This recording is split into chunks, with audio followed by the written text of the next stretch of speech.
Olá, querido aluno do 7º ano, tudo bem?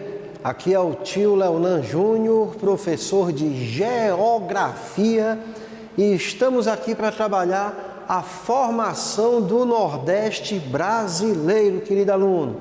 Você de todo o Brasil, seja muito bem-vindo a mais essa aula aqui pelo SAS, junto com a equipe de professores do Colégio Ari de Sá Cavalcante. Estamos todos juntos nesse projeto, nessa caminhada, levando para você conteúdo de qualidade. Meus queridos, aqui nós temos um assunto bem delicado, porque para entendermos muitas coisas que acontecem hoje na nossa atualidade, nós temos que saber como a nossa formação aconteceu.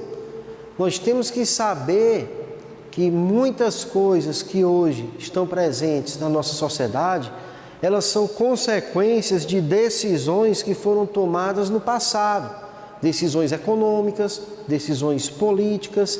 É por isso que nós convidamos vocês, nós professores, convidamos você para poder estudar, porque sabendo desses elementos e fatores que foram formando nossa sociedade, nós podemos fazer as devidas correções, as devidas orientações, buscando uma melhoria para todos. Então vamos ver aqui. Nós estamos falando do Nordeste brasileiro. Eu não sei se dá para você acompanhar aqui, ó. O tio Leonan vai botar bem aqui nesse cantinho, ó, um mapinha do Nordeste, bem aqui, ó. Fazer de conta que isso aqui é o Nordeste brasileiro, beleza? O Nordeste brasileiro, pessoal, ele se divide aqui em 4 faixas de terra, certo? Ó, 4 faixas de terra. Nós temos bem aqui a zona da mata, que é o que nos interessa nesse momento, ó. Eu vou botar aqui é zona da mata. A zona da mata é o que nos interessa agora. Posteriormente, lá no outro capítulo, a gente vai ver o Agreste, o Sertão e o Meio Norte. Mas por enquanto é importante a gente focar aqui, ó. Por quê, tio Leonan? Porque aqui nessa faixinha azul, que eu coloquei o número 1, nós temos 2 coisas que vão ser essenciais para a ocupação territorial desse espaço. Primeiro, nós temos aqui a Mata Atlântica e nós temos aqui um solo muito fértil chamado solo de Massapê. Então, esses 2 elementos aqui, querido aluno, eles foram cruciais, porque na Mata Atlântica nós temos o pau-brasil e no solo de Massapé nós tivemos o cultivo de cana-de-açúcar. Pau-brasil e cana-de-açúcar, como eu coloquei aqui, foram os primeiros elementos econômicos que começaram a ocupar o Nordeste brasileiro, o litoral. Nós vivíamos aqui no século XVI, meus queridos, o contexto das grandes navegações que vocês já devem ter estudado nas aulas de história. Então, com as grandes navegações, o europeu, ele tinha a necessidade de expandir o território por conta do mercantilismo. O mercantilismo europeu foi a transição do feudalismo para o que hoje nós conhecemos como capitalismo. Então, no mercantilismo, o objetivo era o comércio. No mercantilismo, o objetivo era o lucro. Para poder ter lucro, eu tinha que pegar a matéria-prima mais barata de um lugar e vender essa matéria-prima por um preço mais caro em outro lugar. Por exemplo, as especiarias. O pessoal saía da Europa para pegar pimenta, cravo, canela, baunilha, lá nas Índias, na Ásia Meridional, e levar de volta para o continente europeu, obtendo aí lucro. Porém, pessoal, esse lucro das especiarias, ele começou a ser expandido no mercantilismo com outros produtos, como o pau-brasil, por exemplo. Ó. O pau-brasil era uma árvore muito comum na Mata Atlântica, hoje ela está em extinção, mas dela você tinha uma cor vermelha, uma cor de brasa, daí o nome Brasil. Quando você cortava a madeira, ela era avermelhada por dentro e ela servia para fazer tintura. O vermelho, pessoal, era uma cor da moda na Europa no século XVI, era uma cor mais elitizada. Então, assim como hoje usar blusas da marca XY é sinônimo de status, na Europa do século XVI, usar a cor vermelha significava um grau de nobreza, daí a procura pela cor vermelha muito grande na época. Então, os portugueses que chegaram aqui em Porto Seguro, na Bahia, eles tiveram contato com os índios, certo? Os habitantes nativos daqui do local. O índio criou rapidamente uma idolatria pelo português. Veja, o índio tinha toda uma sociedade organizada, mas tecnologicamente o índio não sabia o que era uma caravela. Tecnologicamente o índio não sabia o que eram aquelas roupas que os portugueses usavam. Tecnologicamente os índios não sabiam o que eram algumas armas que os portugueses usavam. Então, quando o índio viu o português, o primeiro contato ele foi amistoso, porque tanto o português tinha interesse de conhecer aquela terra, as riquezas do local, para isso ele puxou o índio para o seu lado, como o índio também criou uma idolatria pelo europeu. Já pensou? No meio do nada, ver uma caravela com pessoas que nunca viu na vida, cor da pele diferente, equipamentos tecnológicos diferentes, roupas diferentes, o pessoal ficou abismado, ficou assim, poxa, que legal. Porém, pessoal, o português, o interesse dele era praticar o mercantilismo. E para praticar o mercantilismo, para poder ter lucro, eu tenho que explorar alguém, eu tenho que explorar a mão de obra de alguém. E na época, a mão de obra mais comum para se obter esse lucro era a mão de obra escrava. Então o português viu o pau-brasil, ele começou a praticar ali no período pré-colonial, ó, como o tio Launan colocou aqui, no período pré-colonial. Ele foi de 1500 a 1532, o iniciozinho do século XVI.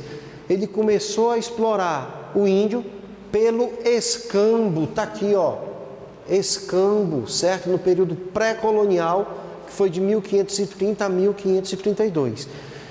Tio Launan, o que é o escambo? O escambo, pessoal, é a troca de uma mercadoria por outra, ou a troca de uma mercadoria por uma mão de obra.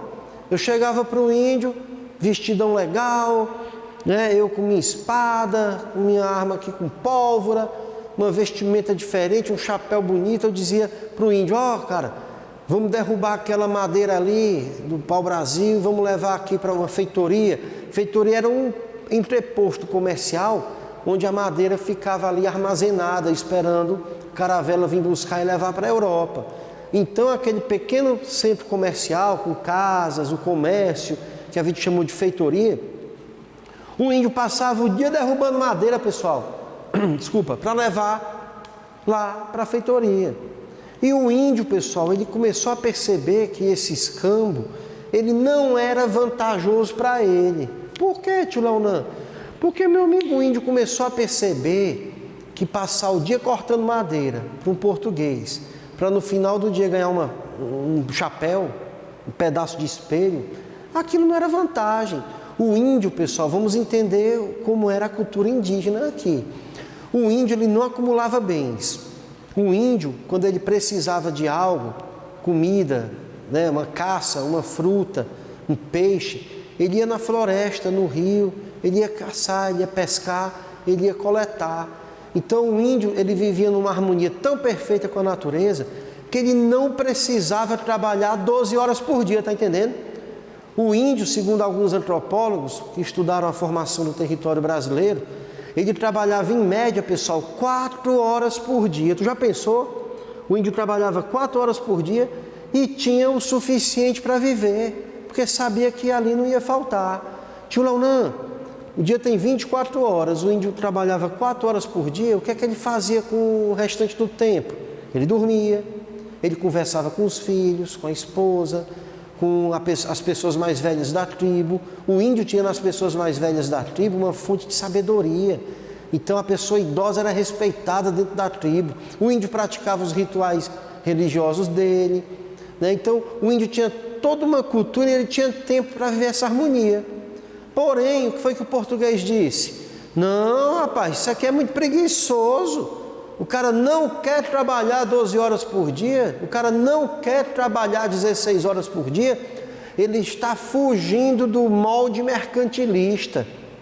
Como é que eu vou aqui? Não, aí começou o contato que era amistoso, começou a ser conflituoso. O índio, pessoal, ele começou a morrer por conta das doenças trazidas pelos portugueses.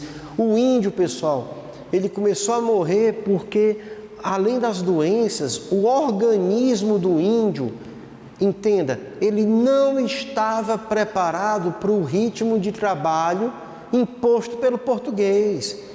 Então o índio começou a adoecer. Por exemplo, olhe para mim. Isso, galera de casa, olhe para mim. O tio Leonel é professor. Eu trabalho aqui com minha cabeça e usando os braços para me movimentar e escrever, digitar alguma coisa.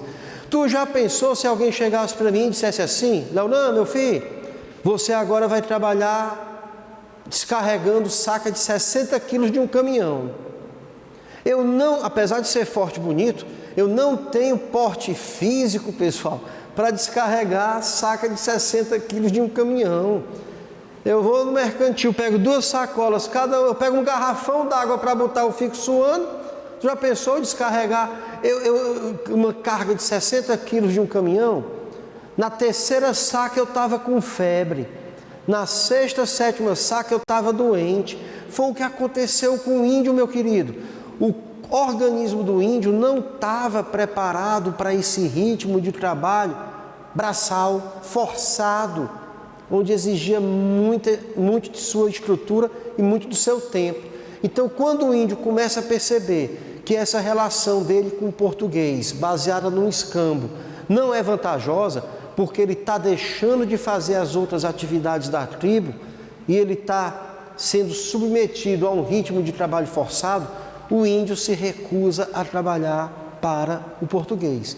Foi onde começou aí as perseguições aos povos indígenas, porque o índio estava se contrapondo ao ritmo mercantilista exigido pelo português que veio da Europa. E aí, pessoal, com a morte do índio, a fuga dos índios para o interior, certo? E o fato do índio não ter se adaptado a esse ritmo de trabalho forçado, Portugal começa a exploração colonial propriamente dita a partir de 1532.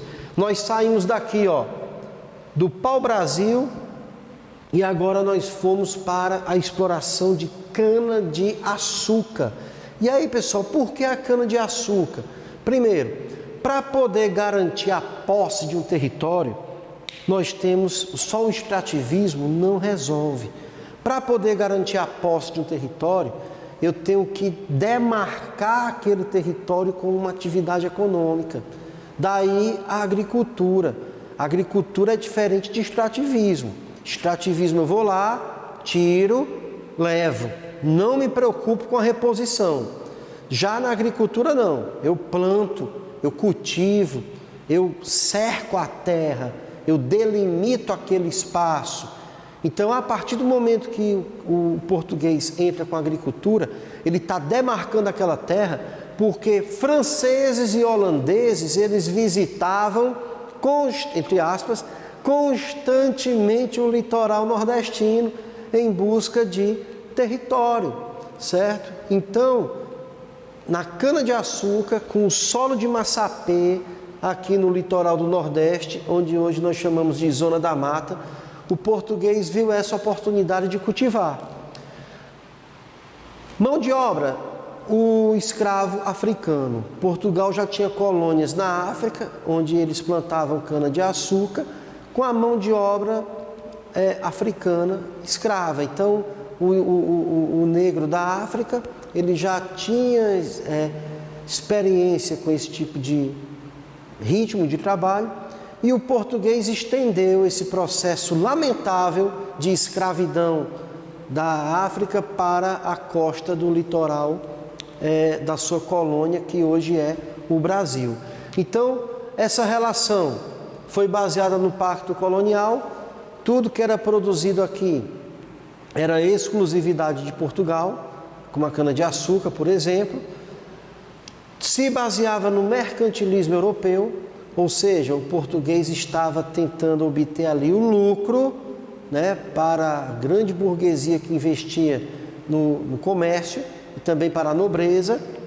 Houve o desmatamento desordenado da Mata Atlântica, Pessoal, a Mata Atlântica, em 500 anos, de 100% da sua vegetação, só resta em torno de 5 a 7% hoje.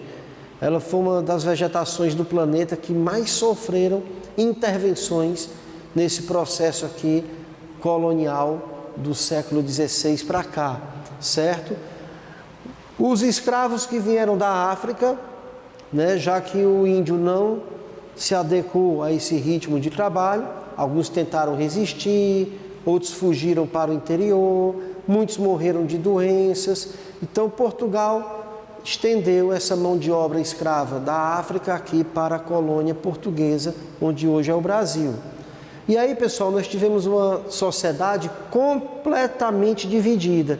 Foi estabelecida aqui uma colonização baseada no esquema de plantation. O que é plantation, professor? É um modelo agrícola onde eu tenho grandes latifúndios. É um modelo agrícola, pessoal. Vou colocar aqui para vocês, ó. Vou apagar aqui o mapinha do Nordeste brasileiro e vou colocar aqui para você, querido aluno de todo o Brasil. Então, na economia de plantation, eu tenho aqui a monocultura, ou seja, eu cultivo um produto, que geralmente é aquele que está dando mais dinheiro no mercado internacional. Eu tenho, certo, a formação de latifúndios, ou seja, grandes propriedades de terra, certo? Eu tenho aqui uma produção voltada para exportação, visando aqui o pacto colonial, ó. E eu tenho, meus queridos, também aqui uma mão de obra escrava, que é onde entra o negro africano. Então nós tivemos, baseado na economia de plantation, nós tivemos a formação de uma sociedade açucareira. Nós tínhamos daqui, ó, a elite, que era o dono dos engenhos com sua família. Nós tínhamos colonos pobres, que eram aqueles pequenos comerciantes, atravessadores que tinham ali na região. E a grande maioria da população, pessoal, se enquadrava aqui como escravos. Então nós tivemos aqui, desde o início da formação territorial do Nordeste brasileiro, uma desigualdade social muito grande, onde a riqueza que era produzida ficava com uma elite, parte dessa riqueza ia para o continente europeu, e nós tínhamos aqui na base da pirâmide social colonos pobres e escravos que ficavam ali subservientes, submetidos, dependentes dessa elite que seguia as regras econômicas e políticas de Portugal. Beleza? Tio Launan fica por aqui com essa primeira parte da aula, do capítulo 6. Beijo no coração de vocês, galera do 7º ano, e até a próxima!